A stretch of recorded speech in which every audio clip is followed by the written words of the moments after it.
So this is going to be a little quick channel update.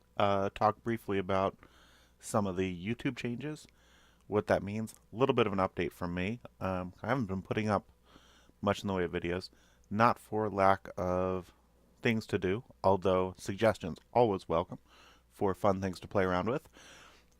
But more accurately, I guess it was a few months back now. I switched jobs, a little bit overwhelmed at the moment. So very busy, but that won't be, you know, won't be super 80-hour weeks too much longer. So I will be getting back to some stuff we got coming up that I have, kind of in my mind that'll be soon. Things like RT11, more stuff with the Lumos. I have Raspberry Pi 3. Maybe play around with that a little bit. Maybe do a little DSP work on the Raspberry Pi 3. So RPI DSP. Uh, Interesting stuff. I hope so. One of the reasons to put this out is because of the YouTube changes, which you might not be aware. You might be aware they have some new, more stringent requirements for monetization. And looking at my stuff, you might say, well, I don't really make too much money from this to begin with, but it is enough to do things. For instance, purchase some things like the Raspberry Pi 3, right? So able to do that with some of the funds I got from this. So the requirement now is 4,000 hours in the last 12 months of watch time. I've got that. Also, 1,000 subscribers. Don't have that. And that could be one of two things. One, this is very, very niche stuff we're talking about. I mean, I just mentioned things like RT11. Not too many. It's not going to draw a huge audience. Second is the low production values and my aimless rambles. So I don't know if obviously if you're listening to this, you are already subscribed. Um, Now, what this change will mean for me probably is it may actually increase the output a little bit to try to see if I can get to that 1,000 subscriber mark. I have I guess 28 days left in the grace period. Doubt it's going to happen then. I need about 100. I was about to say 120. Poor data scientist of me. 180 subscribers to get up there. Speaking of data science, I was thinking of also doing some videos looking at some of the tools that I use in my actual work beyond just programming languages, right? So you'd be like, okay, general or specific programming languages, but some of the things like editors I use, development environments, uh, tools for dealing with data. If there's any interest, leave a comment. So, bottom line of this is to say, I'm still here. There's stuff in the pipeline. It's really just a factor of finding some time. And I may just do some of this stuff as a live stream because that means I just kind of wing it. I mean, I always wing it. As you know, all this stuff is done in one take, no prep. That's why there are all the mistakes in there. So, also, again, leave a comment down below if there's anything you think I should be playing around with.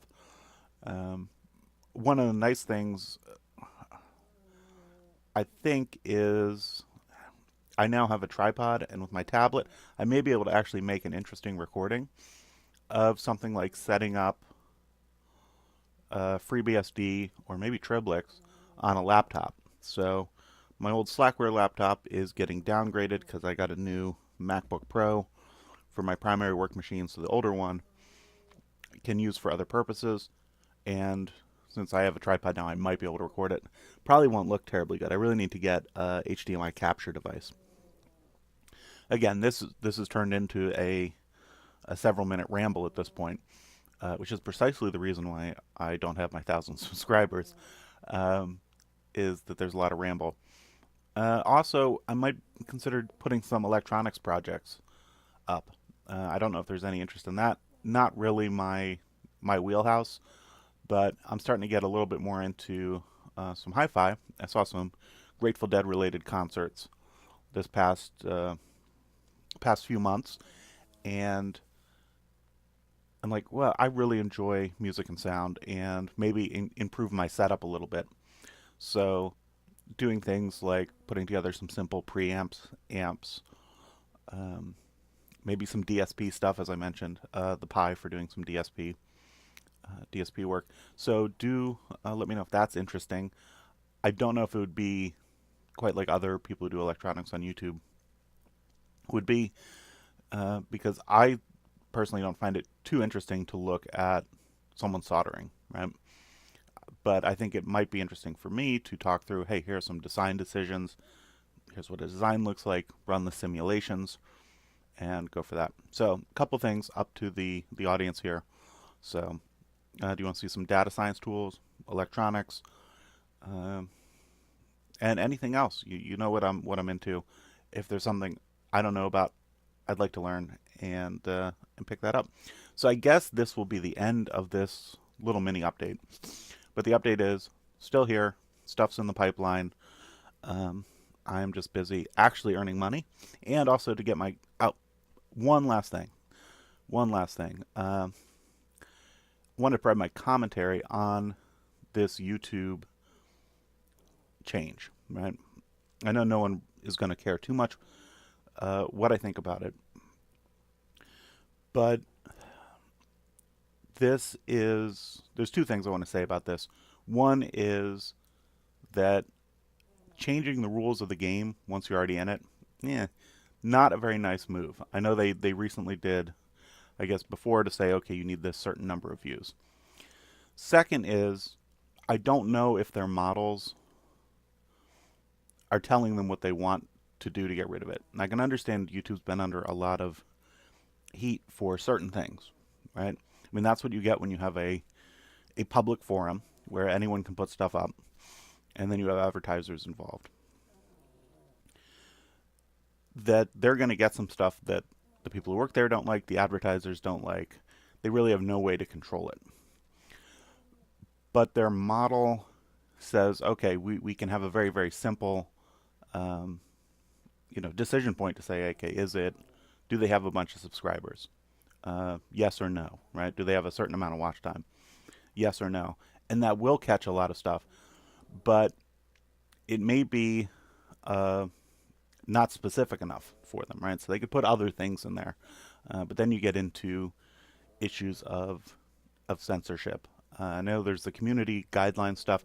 I've never run afoul of it. I mean, we're playing with old computers for the most part here, so there's not too much going on there. Hey, we got a little snoring action here. I do apologize. She's going to be 13 in a little bit here this year. I'm on lunch break and I cannot manage my thoughts.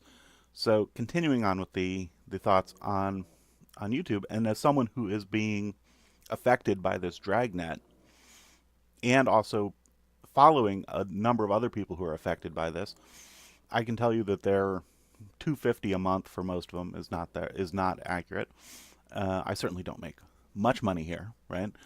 But it's enough to, again, reinvest a little bit into some toys to play around with.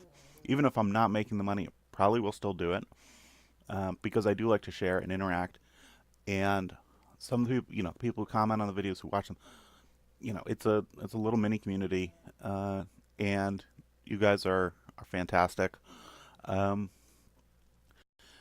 it does seem like a haphazard way to go if your goal is to, say, remove political or offensive content.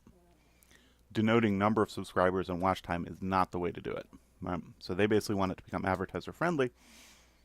This doesn't do that. This may make their overall pool simpler, but it's not preventing that from going on there. It's preventing it from being monetized. But I think what they're trying to do is disincentivize people. All right, so there was an incentive that, hey, if it doesn't take you much effort to go, let's say you steal someone's video, or you make something, to go put it out there and see what happens, right? Kind of cast your, I can't make any fishing analogies, but just throw it out there, see what happens. And in some ways, that's what I did way back when, I guess it was a couple years back, when I think I was doing stuff with like SimH. I'm like, this is fun for me. Let me throw it out there. Maybe other people are interested. And it kind of took off a little bit from there. And again, super small potatoes here. But this is something that is going to affect things that are very niche like this, right? I'm pretty sure that if I was making videos about something that was less interesting to me, but more interesting to the broader population, right? Like command line tricks in Bash or whatever, you know, setting up a NAS with whatever, Unraid, something like that. Um, a little bit more of the tutorials that might be of use. That might have changed the situation, but not what I wanted to do. So I think this is going to affect a lot of the niche things, especially people who do art type stuff, right? So people who have, say, a photography or a painting, some of the graphical art mediums. I know animation is already affected. Whatever. I've been talking way too long. Leave a comment. Let me know your thoughts on this YouTube thing as well below, if there are any. And look for RT11. Initial to say, hey, getting RT11 set up. Look for that pretty soon, and hopefully some other stuff as well. Thanks as always for watching.